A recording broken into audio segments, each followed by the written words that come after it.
Au nom du Père, du Fils et du Saint-Esprit. Amen.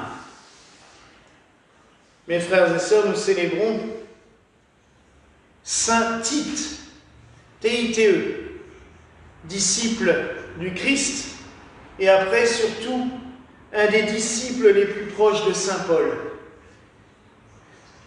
Tite est mentionné à plusieurs reprises, c'est d'ailleurs un des rares 72 disciples qui soit mentionné dans les Écritures, et il est mentionné dans les Actes des Apôtres. Par la suite, il est mentionné aussi dans différentes lettres de Saint Paul, et notamment une où il va recommander Saint Tite pour aplanir les tensions dans la communauté de Corinthe. On va en faire d'ailleurs, il sera ce qu'on appelle à l'époque des serviteurs de la charité, c'est-à-dire celui qui va ramener l'amour, la charité dans une communauté qui était déjà en train de se disputer. Car il ne faut pas se leurrer, les chrétiens, depuis l'ascension du Christ, se disputent. Ça n'a jamais été une paix et une entente cordiale, on va le voir dans quelques instants. Saint Tite est d'origine païenne. Converti au christianisme, il suivra donc Saint Paul. Il va même accompagner Saint Paul dans ce qui sera le premier des grands événements de l'Église chrétienne après la Pentecôte, c'est-à-dire le Concile de Jérusalem.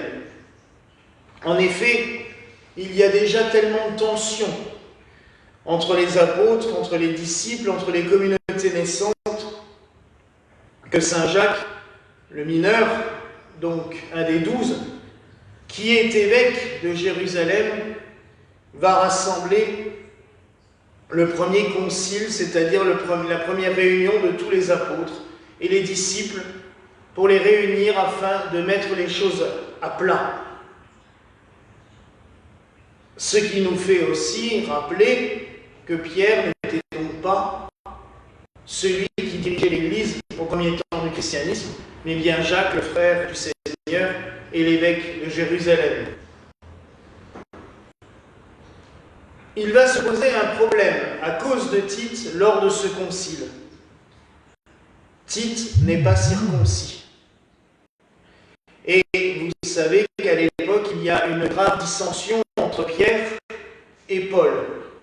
Pierre pense que tout chrétien doit passer par les lois du judaïsme, c'est-à-dire se soumettre à la circoncision, alors que Paul, qui a adressé le message du Christ aux gentils, c'est-à-dire aux païens, pense que ce n'est pas utile, que le baptême est suffisant.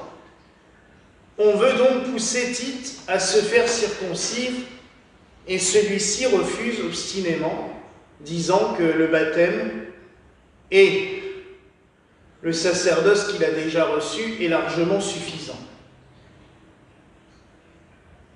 Saint Jacques tranchera, et le concile de Jérusalem tranchera, et on décidera que, à partir de ce moment-là, la circoncision n'est pas obligatoire pour être chrétien.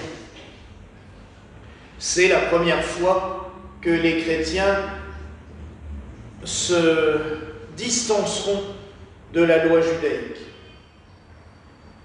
Par la suite, Tite va continuer à accompagner Paul, notamment en Macédoine et dans d'autres endroits. Paul va donc l'envoyer à Corinthe pour amener la paix dans cette communauté.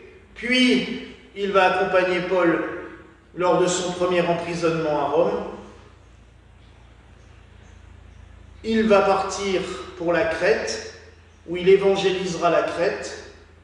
Il va revenir auprès de Paul dans les derniers mois de sa vie à Rome. Paul sera martyrisé en 64 sous Néron, en même temps que Pierre, enfin à la même période. Et Tite va repartir en Crète, où il va continuer à évangéliser et diriger la communauté chrétienne, et il va mourir là-bas. Il est toujours d'ailleurs enterré en Crète, et il est considéré comme le saint patron et le protecteur de cette île. Nous voyons dans le rôle de Tite qu'il y a plusieurs choses. Et encore une fois, il nous montre à quel point le rôle d'épiscopos, puisque c'est comme ça qu'on disait à l'époque, c'est-à-dire d'ancien de la communauté, est très compliqué.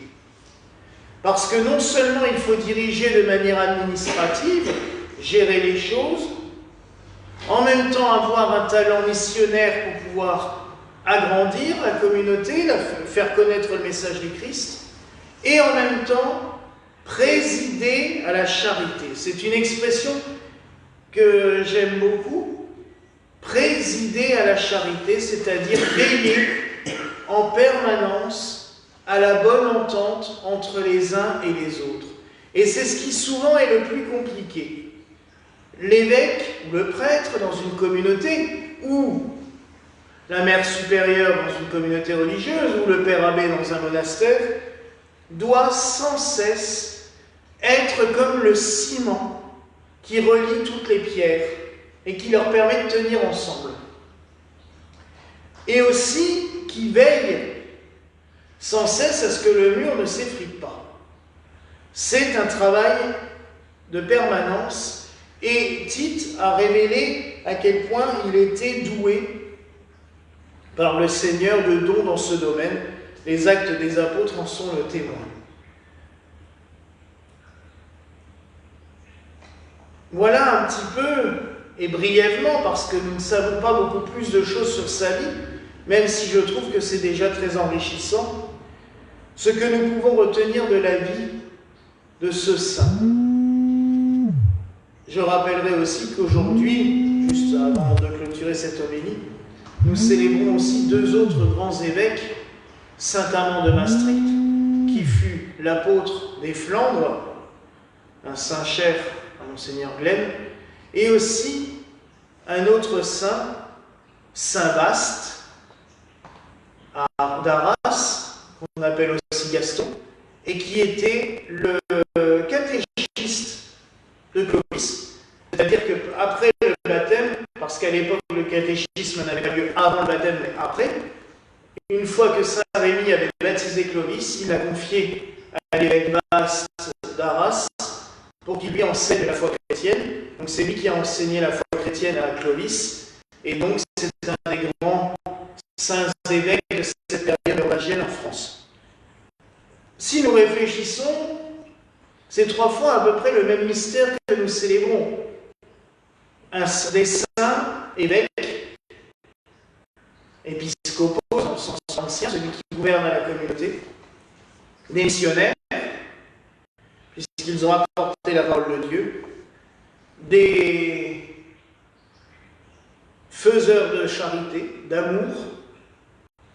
Alors prions tout particulièrement ce soir justement pour tous ceux et celles qui doivent présider à des communautés, hommes ou femmes, je parle, mais afin que le Seigneur leur donne cette force d'être toujours le ciment et le liant de ces communautés.